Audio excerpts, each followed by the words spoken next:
Aujourd'hui, nous sommes le 4 10e mois 2020. Nous allons parler du combat. Ce matin, notre thème, c'est le combat. Et le combat est important.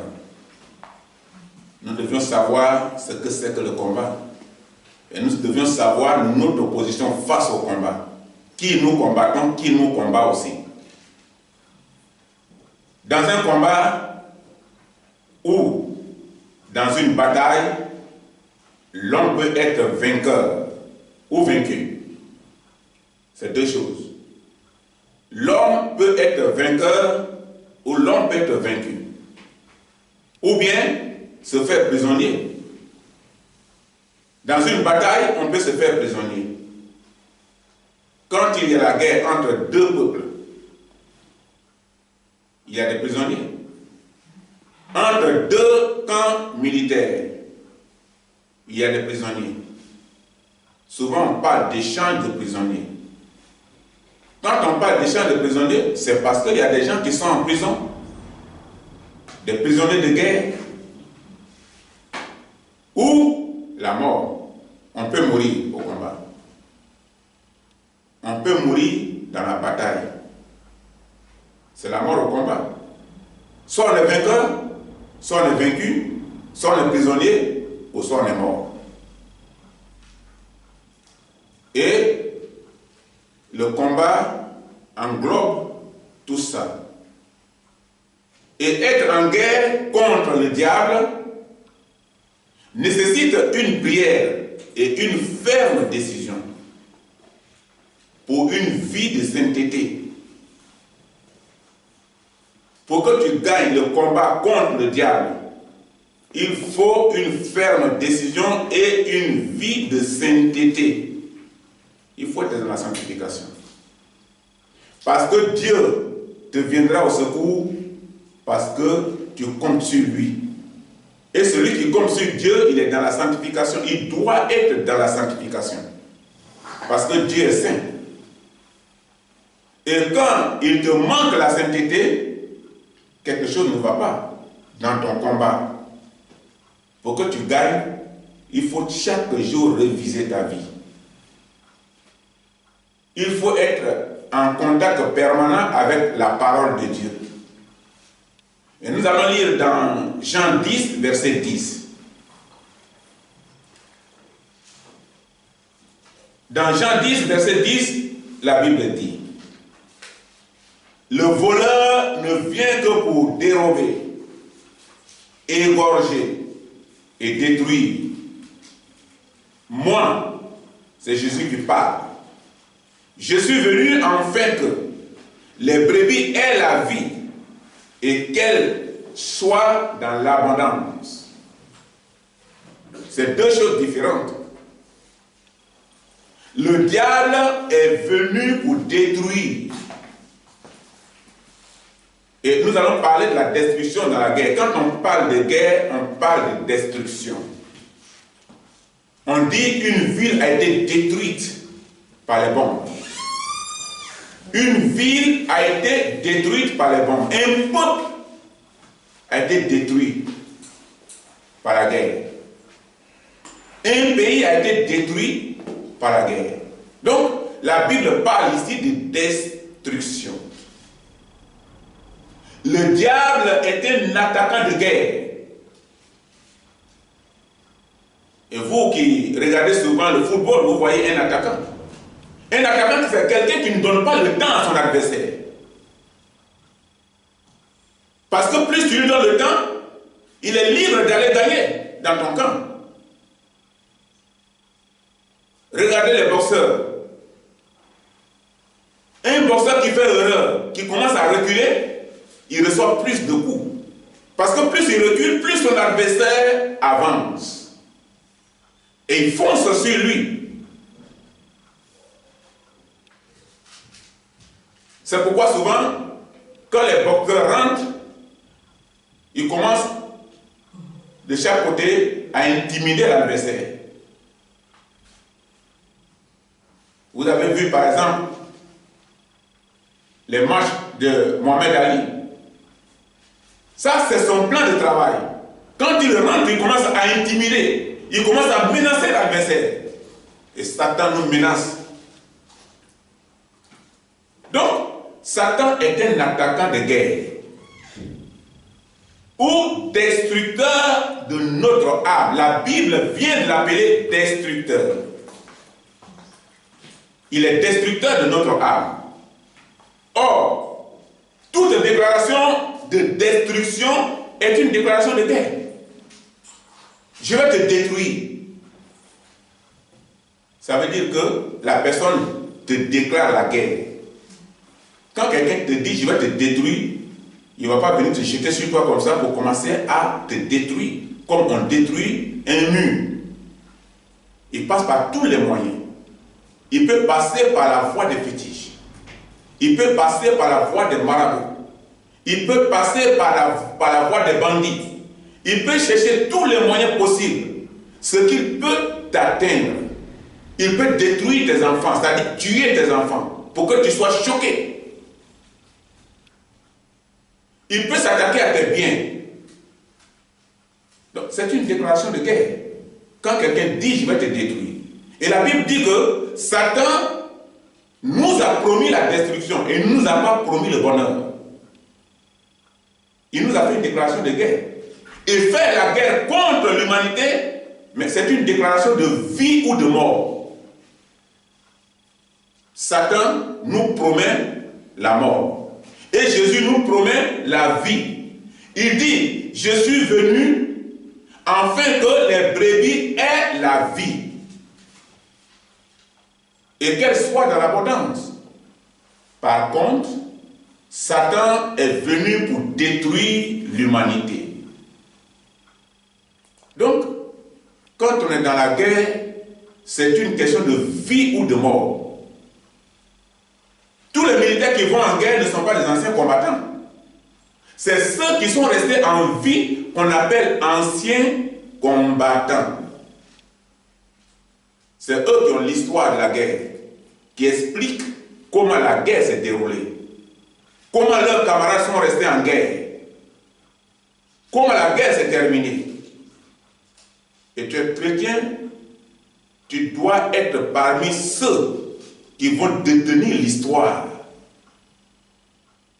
et qui vont parler de la résurrection demain, qui vont parler de la vie éternelle aux autres.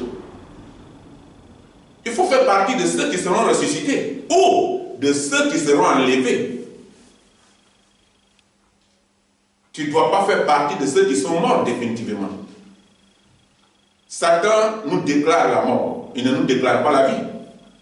Et le chrétien fait son combat dans la foi. Mais la foi marche avec l'action. Quand on parle de la foi, ça marche avec l'action. Tu es couché dans la maison et puis tu dis j'ai la foi, je vais trouver travail. Tu ne trouveras pas de travail. Tu dois te déplacer. La Bible dit que déplace-toi. Il dit cherche et tu trouveras. Dans Matthieu 7:7. Frappe et l'homme t'ouvrira. Demande et tu recevras. Il faut te coucher, tu vas voir. Je vais voyager. Mais tu ne prépares même pas le voyage. Tu es couché là. Et puis tu dis je vais voyager. Moi je vais voyager. Tu vas voyager comment? Tu n'as pas de passeport. Tu n'as même pas préparé le passeport. Tu n'as pas préparé le visa. Tu n'as pas préparé l'argent de poche. Tu n'as rien préparé.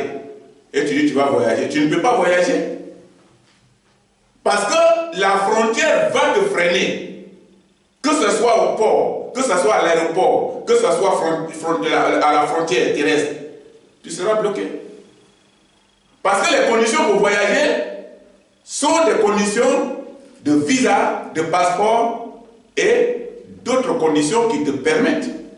Mais tu n'as rien préparé. Tu ne peux pas voyager. C'est comme quelqu'un qui dit, il vit dans ce monde. Il n'est pas préparé pour le retour au ciel. S'il n'est pas préparé, il ne verra pas Dieu. Et on parle de la foi. Moi, j'ai la foi. La foi va avec l'action. Qu'est-ce que tu fais avec ta vie chrétienne? Qu'est-ce que tu fais qui correspond à la vérité, qui correspond à la Bible? C'est ça l'action. Il faut que ta foi parte avec l'action et qu'elle marche avec l'action. Quand nous lisons dans la Bible l'histoire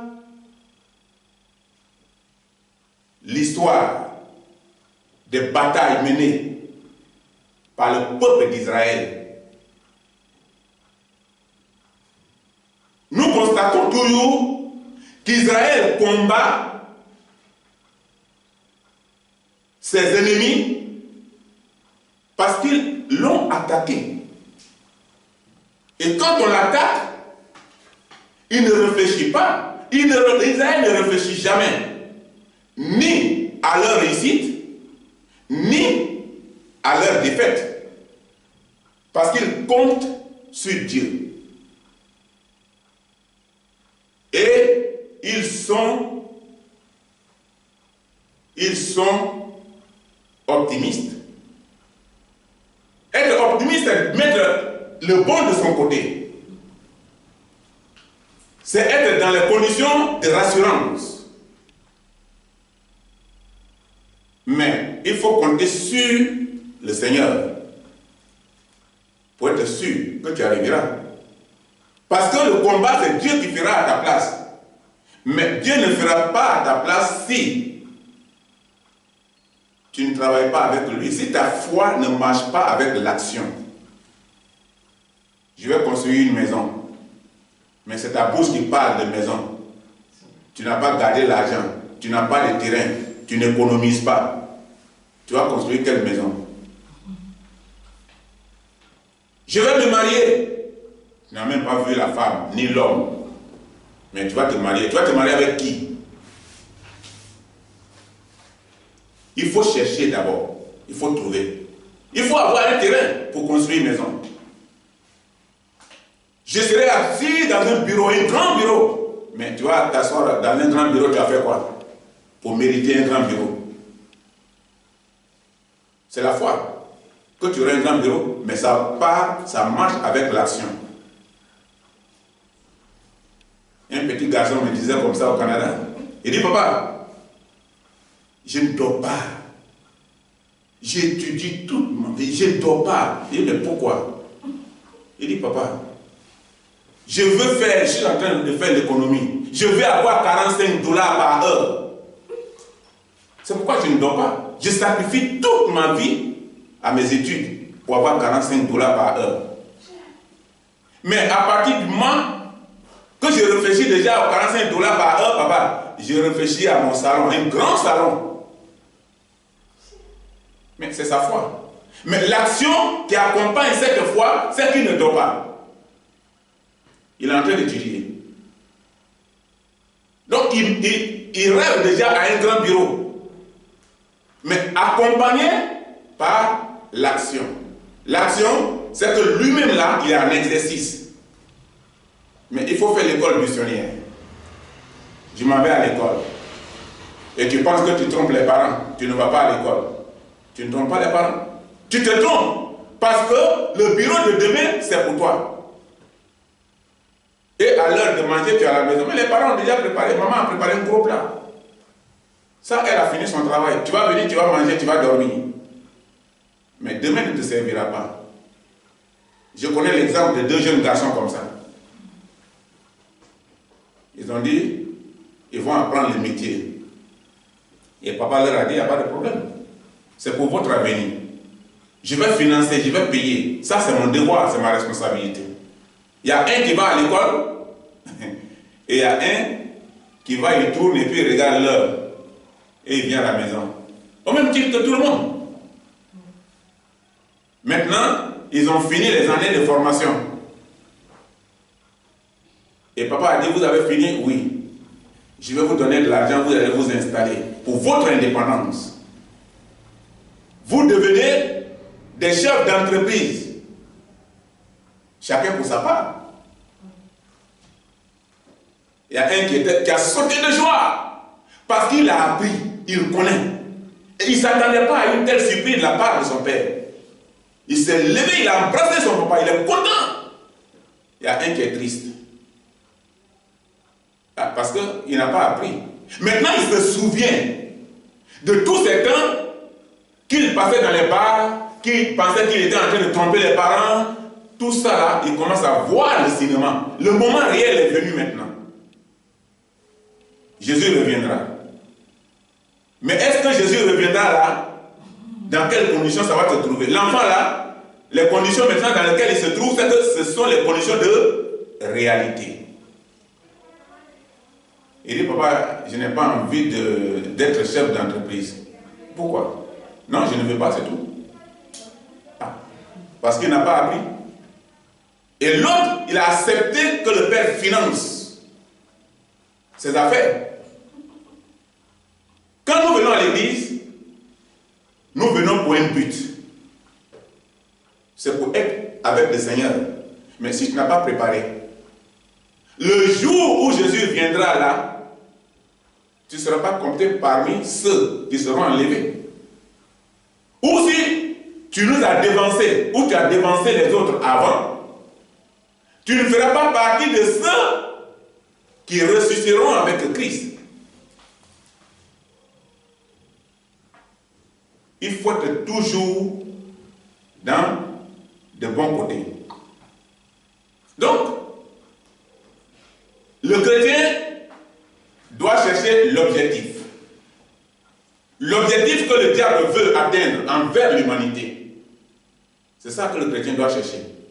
L'objectif que le diable veut atteindre envers l'humanité. Le diable a un objectif. Et c'est ça que le chrétien doit connaître. Et doit rester sur ses gardes. Un chrétien, c'est un militaire. Et un militaire, il doit rester sur ses gardes. Les sentinelles sont sur leurs gardes. Devant chaque camp militaire, il y a des sentinelles dehors avec les armes. Ce sont eux qui vont viser ceux qui sont dedans. Nous sommes des sentinelles. Est-ce que nous sommes en train d'aviser? Est-ce que nous sommes sur nos gardes? Le chrétien doit être sur ses gardes. Et c'est important pour le chrétien. Il doit rester sur ses gardes. Le combat contre l'ennemi n'est pas à prendre à la légère. Le combat n'est pas à prendre à la légère. On ne prend jamais un combat à la légère. Ça va te gagner. Tout ce que tu fais avec légèreté, tu ne gagnes pas, tu ne réussis pas. On ne fait rien avec légèreté. Il faut préparer. Et puis, tu dis je m'en fous à ce que je fais. Soit la marmite va griller, soit le four va prendre feu, soit tu vas faire une mauvaise cuisine. Parce que tu dois veiller. Si l'eau t'arrive, si la cuisine est bien, si le sel est bon, s'il y a piment dedans. Mais si tu n'as pas veillé, tu vas oublier tout ça. Tu ne sauras même pas que ces choses-là, tu les as faites ou non. Parce que tu n'as pas veillé. Et souvent, on prend que dans certains coins, la cuisine a pris feu. Parce que madame est à la télévision. Elle n'a pas veillé. La cuisine a pris feu parce que madame est préoccupée à d'autres choses. Elle n'a pas veillé. Et quand tu ne veilles pas, c'est dangereux. Quand on traverse une route avec un enfant, il faut veiller. Il faut attraper sa main, les mains dans les mains, et tu traverses la route. Pourquoi? C'est pour sa sécurité. Attrape la main de Christ. Il va te traverser les difficultés, il va te faire traverser les problèmes. L'enfant que tu prends sa main là, c'est parce qu'il est incapable. Il est incapable de se défendre, il ne connaît pas le danger. Mais toi, tu ne connais pas le danger que Satan te prépare. On ne prend pas un combat à la légère. Jamais. Et nous sommes très indécis. Nous les chrétiens. Et nous ne finissons pas souvent tout ce que nous avons commencé. Souvent, on commence à prier et puis on abandonne la prière. Pourtant, le sujet n'est pas résolu. Anne a prié jusqu'à la fin. Jusqu'à ce que son problème soit résolu. La Bible n'a pas dit que c'était un jour. La Bible n'a pas dit que c'était 2 semaines. La Bible a dit que toute la vie de Anne, elle priait. Sa vie de mariage, elle priait. Il y a des enfants comme ça dans la famille. Quand les parents passent là, si son problème n'est pas résolu là, le bout de pain de maman est dans sa main. Maman est mon problème là. Le pantalon de papa là, ça est dans sa main. Et mon problème là. Toi-même là, tu es gêné. Et tu vas résoudre son problème. Et quand son problème est résolu, lui il est tranquille, mais c'est toi qui es plutôt tranquille. Parce que ton pantalon est libre. Tous les temps, ils vont t'attraper avec le pantalon là. Et mon problème là. Il y a des enfants comme ça, ils insistent. Ils insistent jusqu'à ce que leur problème soit résolu. Il faut insister auprès de Dieu. La Bible dit que nous sommes les enfants de Dieu. Il faut insister auprès de ton Dieu. Mais nous sommes souvent indécis. Et nous ne terminons pas, nous ne finissons pas ce que nous avons commencé. Et cela cause tant d'échecs. Quand tu commences quelque chose, tu ne termines pas. Tu commences ici, tu ne termines pas. Tu commences là, tu ne termines pas. Ça donne beaucoup d'échecs. Il faut être objectif. Il faut atteindre ton but. On ne réussit pas sans un projet de réussite. Pour réussir, il faut avoir un projet de réussite.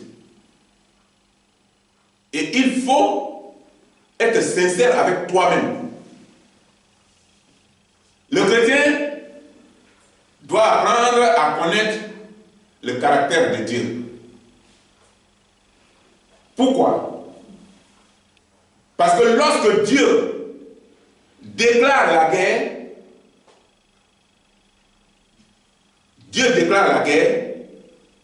il ne reste plus observateur. Quand tu déclares la guerre, tu ne dois pas être observateur pour regarder. Tu dois être en action. C'est ce que Dieu fait. Et Dieu nous a associés à cette guerre comme des soldats. Lui est chef de guerre, il nous a associés comme des soldats. Mais souvent, on est indécis. Et nous reculons. En guerre, dans le combat, un soldat qui recule, ce sont ses propres éléments qui l'abattent, qui le tuent. Parce que tu n'as pas le droit de reculer. On avance contre l'ennemi. Tu recules sans ordre. Tu deviens dangereux. Qui va faire le travail à ta place? On recule avec ordre. Arrêtez-vous. Quelque chose se passe. Nous allons changer le plan de guerre. Mais Jésus t'a pas dit d'arrêter. Jésus dit que la guerre là, c'est contre Satan. Mais c'est Satan qui a déclaré la guerre. Et comme c'est lui qui a déclaré la guerre, il ne va jamais arrêter. Toi, il faut être en position de guerre, en position de combat. Pour combattre. C'est pourquoi il y a beaucoup d'échecs aujourd'hui. Le chrétien doit apprendre à connaître le caractère de Dieu. C'est vraiment important pour lui. Dieu ne reste pas observateur quand il déclare la guerre. Il applique les règles. Quand vous lisez dans la Bible, c'est ça. C'est comme ça qu'il aidait Israël. Regardez comment Pharaon pouvait gagner contre le peuple d'Israël quand ils étaient bloqués en mer. Dieu ne s'est pas arrêté. Dieu n'a pas commencé, il n'a pas dit sortir et puis il les a abandonnés. Dieu a ouvert la mer. Il a déchiré la mer en 2 parties. C'est devenu la terre, il est passé. Quand Dieu commence, il termine. Dieu ne t'a pas abandonné. Et Dieu ne peut pas t'abandonner si tu es dans la sanctification. Si tu es en accord avec les règles de Dieu, comment Dieu va t'abandonner? Il ne peut pas t'abandonner. Dieu a dit à Israël de sortir. Mais il ne les a pas abandonnés. Israël est sorti. Et Dieu a suivi Israël. dans toutes les difficultés qu'ils devaient avoir. Ils sont arrivés aujourd'hui à la terre promise. Dieu n'est pas resté observateur. Mais Dieu s'y applique. Quand il commence, il termine. Avec qui ou avec quoi le chrétien va réellement en guerre? Avec qui? Ou avec quoi? Ah, ça souvent c'est la grosse question. C'est avec qui ou avec quoi le chrétien va en guerre contre Satan? On parle de Satan. Hein? Satan est un grand homme, fort. Sans Dieu, tu n'es rien devant Satan. Regardez seulement les actions du diable. Souvent, on va au village et puis on dort. On ferme la porte, on met des cochers. On ferme la clé. Souvent, même quand on a peur, là, on prend les choses dans la maison. Si c'est les barriques, on met derrière la porte. Mais Satan n'a pas besoin de ça. Le diable vient, il enlève les toits, il met en bas. Pendant que toi, tu es en train de compter sur ta porte, là, lui, il ne compte pas sur une porte. Lui, il se déplace à la vitesse de ses pensées. Quand il vient, il frappe le mur, il est dedans. Et puis il est devant toi. Pendant que tu es en train de ronfler. Parce que pour toi, tu es en sécurité. Tu as mis les barriques, tu as mis les crochets, tu as fermé la clé. Si tu n'as pas Dieu dans ta vie, tu n'es pas en sécurité. Parce que celui qui a déclaré la guerre là, il a un plan pour son combat. Il a un plan pour son combat. Et c'est comme ça. Mais avec qui le chrétien va réellement en guerre, ou avec quoi le chrétien va réellement en guerre contre Satan et ses démons. Parce que les démons sont des puissances qui nous suivent. Derrière chaque péché, il y a un démon. Le démon de vol, le démon d'infidélité, le démon d'adultère, le démon d'assassinat criminel, le démon... Et tout ça là, on vit avec. Et pour celui qui ne connaît pas la Bible, il est content avec, il se sent à l'aise. Mais avec quoi tu vas en guerre? Ah, ça souvent, il faut aussi savoir. Parce que ce n'est pas facile d'aller en guerre contre Satan. Ce n'est pas facile d'aller en guerre contre les démons. C'est les puissances qui sont plutôt spirituelles, qui s'installent dans la vie de l'homme. Ils n'ont pas de corps. Mais ils cherchent un coin pour habiter. Mais si ton corps est devenu leur habitation, ce n'est pas bon pour toi. Il faut qu'ils viennent trouver l'Esprit Saint en toi, qu'il fuit loin de ta face. Parce que le feu qu'ils ont trouvé là, ça ne leur permet pas de venir résister là. Mais toi, tu as fait quel effort? Tu n'as rien fait. Mais le fait que tu sois simplement dans la sanctification et en parfait accord avec Dieu, tu es garanti. Et c'est Dieu qui s'occupe du reste. Pour gagner une guerre, il faut donner une considération à ton adversaire. Il faut considérer qu'un adversaire, c'est un adversaire. Un adversaire, c'est un adversaire. Dans un match de football, quand on néglige l'adversaire, on n'encaisse plus de buts. Parce qu'on a négligé l'adversaire. On ne néglige pas son adversaire. Celui qui vient contre toi, prépare-toi au maximum pour l'attendre. Sinon, il va te gagner. Si tu dis, ah, moi je suis plus fort, celui-là, il est qui? C'est celui-là même qui va te terrasser. C'est ce que la Bible nous dit. Pour gagner une guerre, il faut donner une considération à ton adversaire. Et savoir avec qui vous êtes en conflit.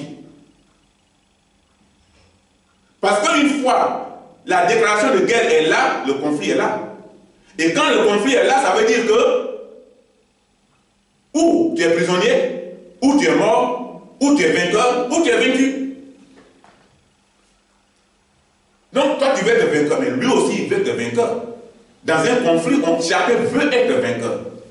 Et nous sommes en conflit avec Satan. Et la Bible nous avertit que Satan est venu pour nous détruire. Nous devons être préparés.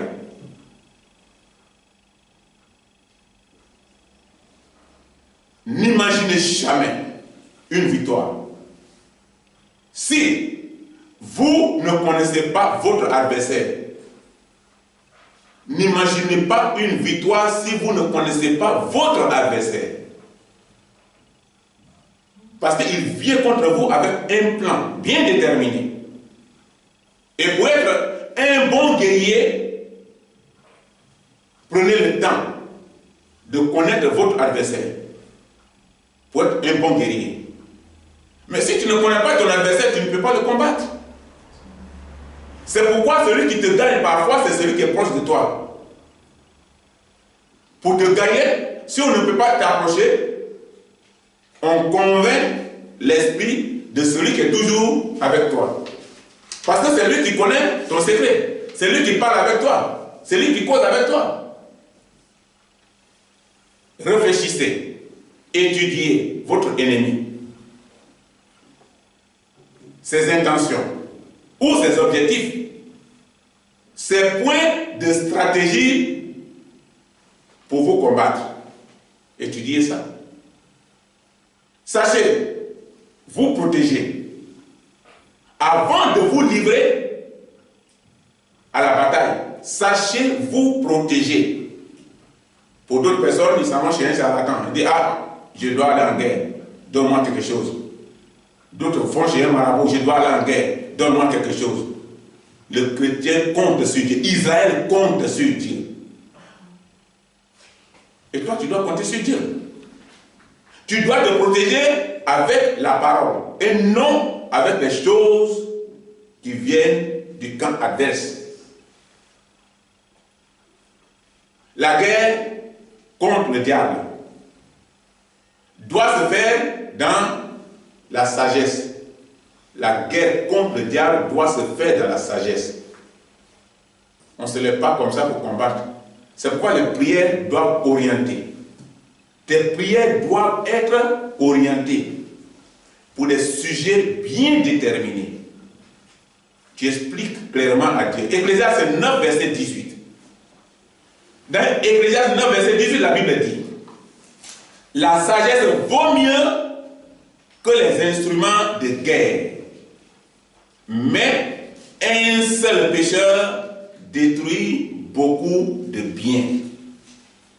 C'est-à-dire que par ta vie, si tu n'es pas sage, tu vas mettre beaucoup de personnes en enfer. Si tu n'es pas sage.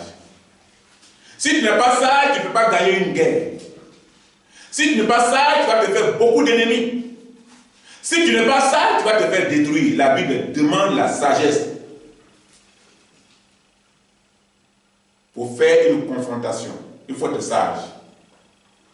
À partir du moment où tu es sage, tu vas recevoir les conseils de Dieu et tu vas les accepter. Mais si tu rejettes la sagesse et que tu vis dans le péché, par ta vie de pécheur, tu vas détruire beaucoup de personnes. Parce que les gens te regardent. Et ton péché va conduire de multitudes de personnes dans le péché. Et tu seras le co-auteur. Tout chrétien est un soldat armé. Mais il lui manque souvent la sagesse. Et quand il manque la sagesse à un soldat, c'est mauvais. Nous combattons jour et nuit, sans repos et sans relâche. Le combat contre Satan n'est pas un combat de minutes, ce n'est pas un combat de jours, c'est un combat de tous les temps, nuit et jour. Et un combat continuel, sans relâche. Mais, durant toute une année,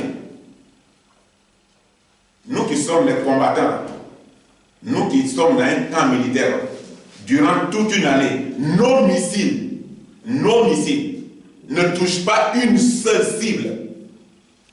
de Satan, nos missiles. Pourquoi? Dieu dit que nous sommes des combattants armés. Il nous a donné les armes pour nous défendre. Mais nos missiles n'atteignent, ça ne saute même pas pour atteindre une seule cible de Satan. Sommes-nous des mauvais soldats? Point d'interrogation. Pourquoi, pendant une année, pendant que Satan est en train de détruire minute par minute, on a une année entière, on ne peut même pas détruire un seul camp de Satan? Pourquoi? On peut prier comme un ange, mais ce n'est pas ça qui compte. Si ton intérieur, la Bible dit, prenez un tombeau. Quand la fête de mort va arriver bientôt, c'est le mois prochain, il y aura la fête de mort. Les gens vont envoyer des fleurs, ils vont renouveler les tombes, ils vont peindre des tombes de nouveau. En Inde, ils vont faire sortir les corps, ils vont les laver, ils vont les habiller de nouveau, ils vont les remettre dans la tombe. Tout ça. Mais remarquez que en haut là, c'est bien embelli, c'est bien.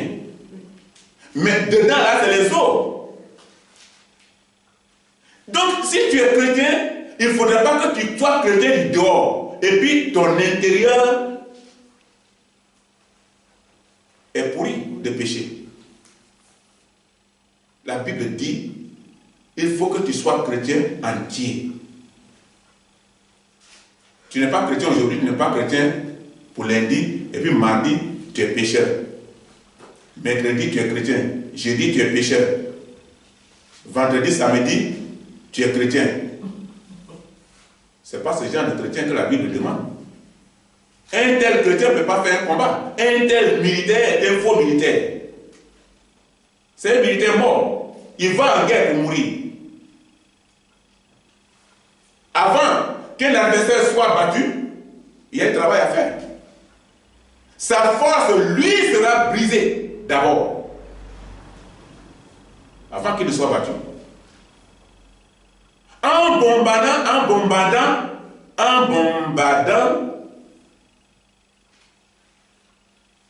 c'est quand?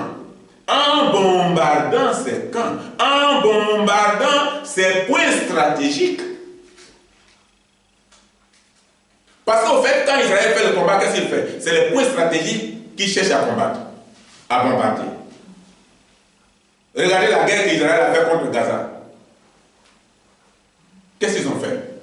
Gaza avait déjà préparé au sous-sol beaucoup de points de sortie. Au sous-sol, il y avait des routes. Au sous-sol, il y avait la lumière. Au sous-sol, il y avait des motos préparées pour mettre les bombes là, pour mettre les bombes là, pour sécurer. Israël voyait tout ça dans son radar. Ils ont laissé Gaza faire tout le travail qui a coûté à Gaza beaucoup d'argent, financé par d'autres pays musulmans pendant des années. Mais quand ils ont vu que Gaza a presque terminé, ils ont commencé à bombarder les sorties de ces trous-là. Les sorties. Ils n'ont pas dit qu'il y a des gens sous-sol. Ça, ce n'est pas leur problème. S'il y a des gens sous-sol, ça, c'est Gaza qui sait. Israël ne bombardait que les points stratégiques où les gens peuvent passer rapidement pour sortir. Et il y a eu des multitudes de morts. Donc, Satan cherche les points stratégiques. Comme tout combattant cherche toujours des points stratégiques pour combattre, pour détruire. Quand il y avait la guerre en Côte d'Ivoire, les Français bombardaient des chars ivoiriens. Mais on dit c'est les chars. On ne parle pas de ceux qui sont dans les chars. On dit les chars ont été bombardés. Mais on ne dit pas qu'il y avait des gens dans les chars qui ont été tués. Pourquoi? Parce que ce sont les points stratégiques. Les Français ont détruit le radar militaire ivoirien. Donc les militaires sont coupés. Ils ne voient plus rien. Ils ont coupé l'électricité à l'entrée de la présidence. Parce que ce sont eux qui ont construit cette présidence-là. Ils savaient les points stratégiques avant de mettre la main sur le président parce que les gardes-corps sont coupés complètement du contrôle. Et c'est ce que Satan fait. les militaires font? Ils cherchent d'abord à bombarder les points stratégiques. Il y a des points stratégiques qui sont vos points d'appui, sur lesquels vous allez vous appuyer pour combattre l'ennemi. Au début, nous avons parlé de la foi. Mais la foi avec l'action, ce sont vos points d'appui. S'ils ne se sont pas protégés,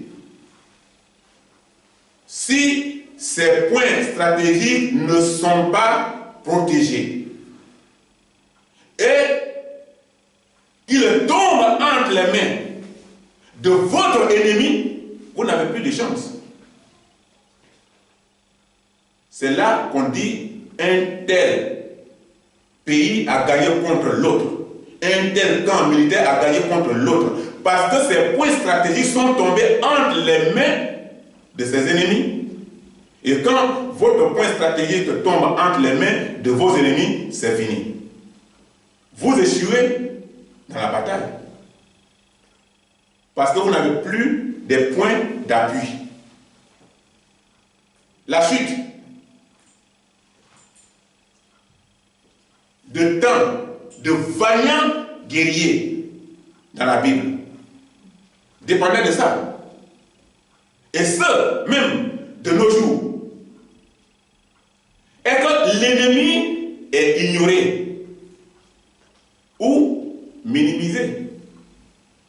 On ignore l'ennemi ou on minimise l'ennemi. Ceux-là, ils peuvent faire quoi? Ceux-là, ils sont rien. Pendant que tu dis ceux-là, ils peuvent faire quoi? Ils sont en train de travailler à ta destruction. Le temps de te rendre compte que ceux-là, ils sont capables de quelque chose, c'est déjà trop tard. Le travail est déjà fait. Tu ne peux plus t'en sortir.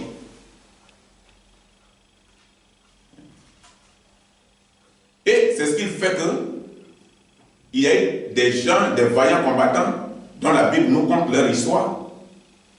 Parce que simplement, ils ont ignoré l'ennemi, ils ont minimisé l'ennemi. Et nous, qu'est-ce que nous allons faire maintenant? Nous combattons avec légèreté. On prend tout à la légère. Pour prier, on prend à la légère. On sait qu'il y a une attaque contre nous, mais on prend à la légère. Tout avec légèreté.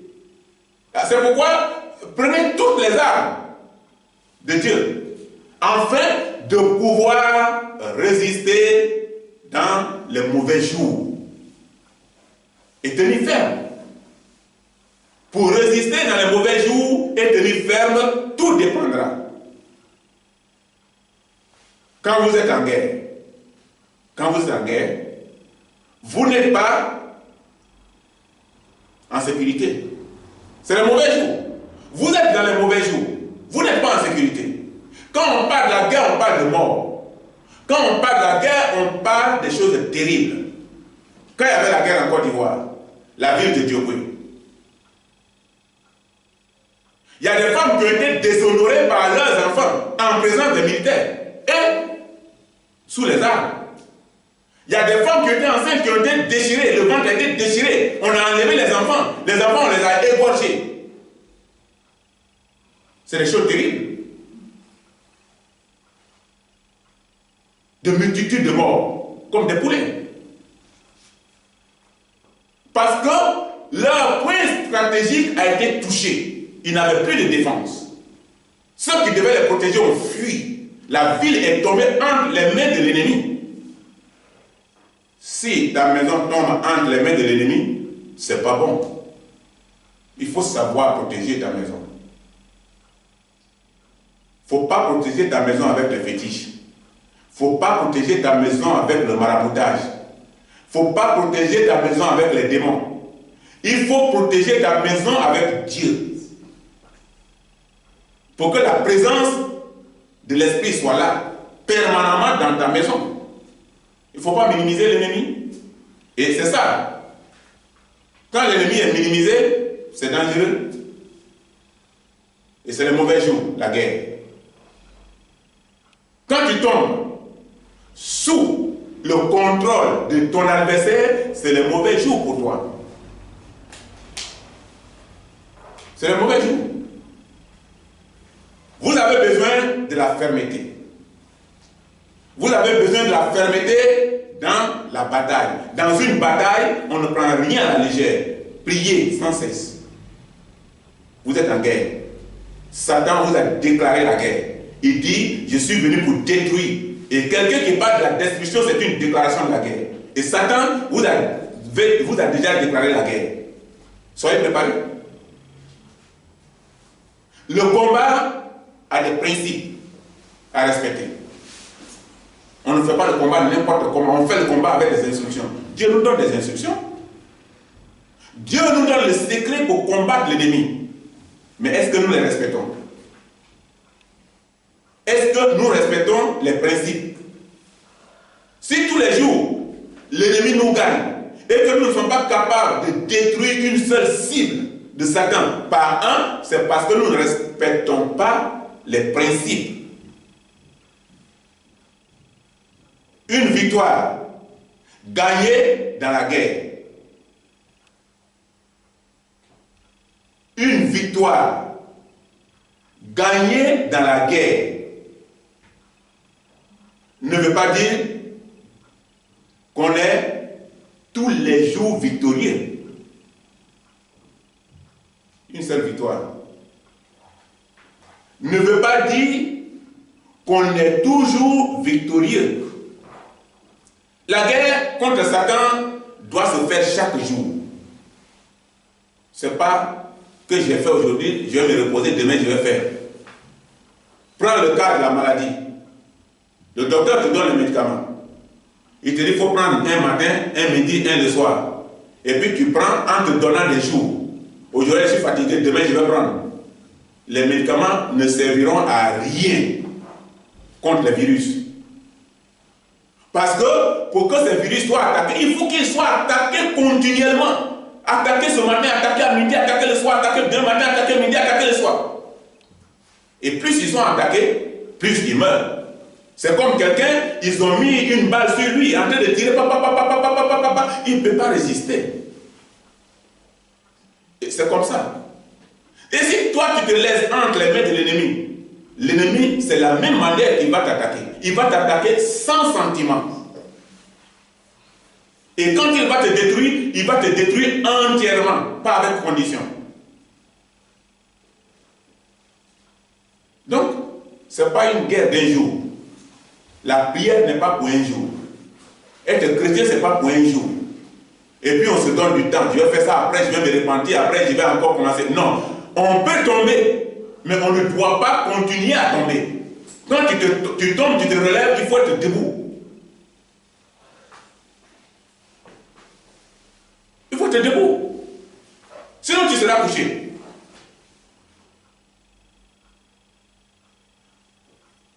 Quand tu gagnes une guerre contre Satan, il faut aller de victoire en victoire. De victoire en victoire.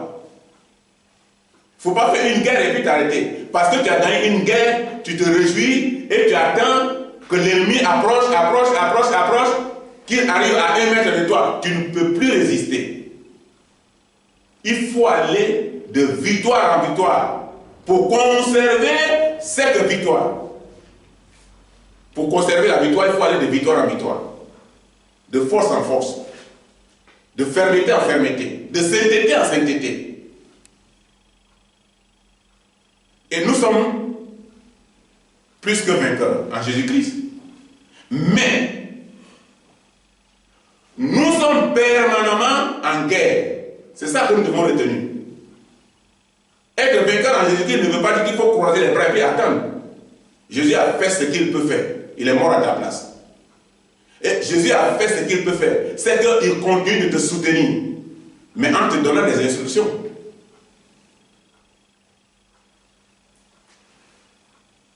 Nous sommes en guerre permanemment.